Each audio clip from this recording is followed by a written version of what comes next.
How do you fit in training when you have work and multiple other commitments? Watch on to find out more.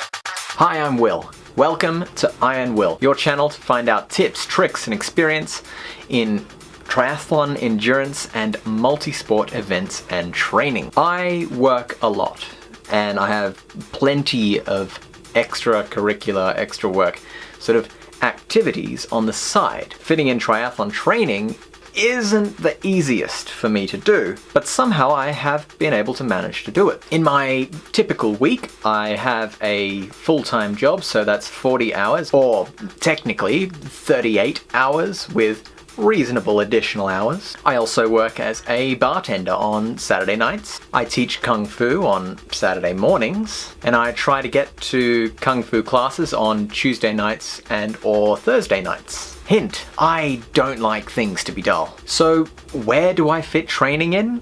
Well, wherever possible. If your life is full of things, you need to be able to fit training in to whatever little patches of time you have. And one of the greatest ways I have found to fit training in is to squeeze it into my morning.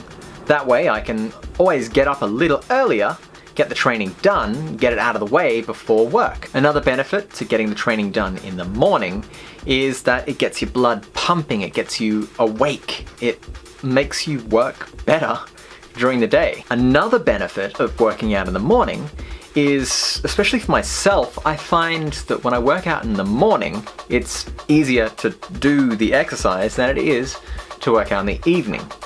If I plan to work out in the evening, or if I've been a bit lazy that morning and think, oh, I'll do the exercise tonight, more often than not, I'll make excuses because my work has been busy that day or whatever, and I'll find a way out of it. So doing it in the morning gets it out of the way immediately. Yes, it can be cold, it can be dark, and mornings are particularly hard to get up. If your bed is particularly comfortable, it can be very hard to get out of bed. Something I have to do to get myself to get out of bed is I do have multiple alarms that are set on different alarm clocks placed around the room.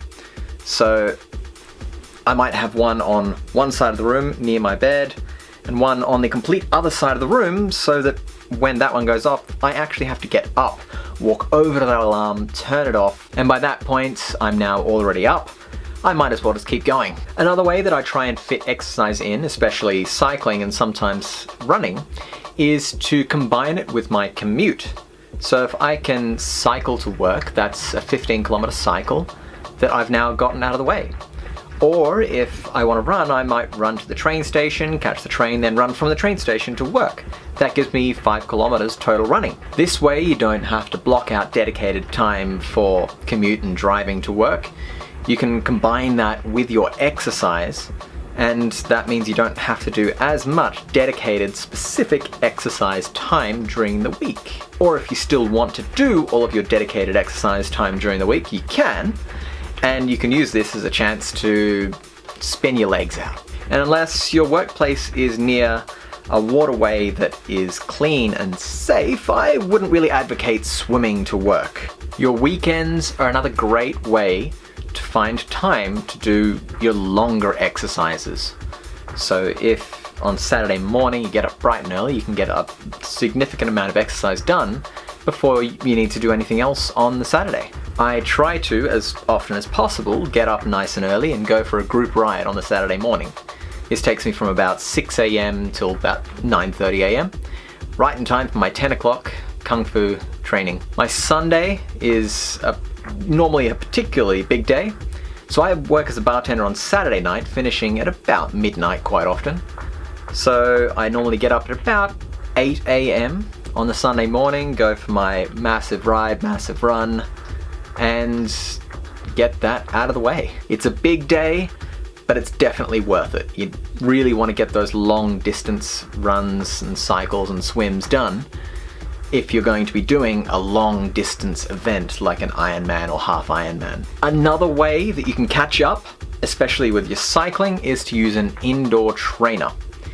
Now with an indoor trainer, you're doing your exercise indoors, So you don't have the wind behind you, you don't have freewheeling, you can't just let go of the wheels and do kilometers. So if you're doing an indoor trainer session, then typically you can cut your distance approximately half. You will be cycling the entire time, your legs will not be able to stop moving. If you do stop moving your legs, your kilometers stop going up. So if you're aiming for a certain kilometer value, then an indoor trainer, you don't have to go nearly as far as if you were cycling outside. And sometimes if I'm really pressed for time, I'll opt for this instead of doing my cycle outside.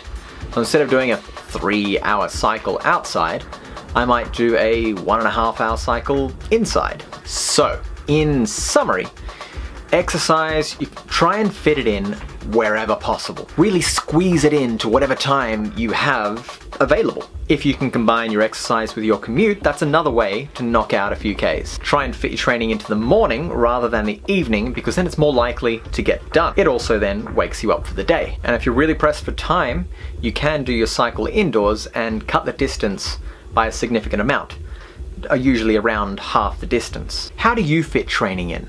Leave a comment in the comment section down below. Thanks for watching. If you can hit that like button and subscribe, that would be awesome. I'll see you in the next one. Cheerio.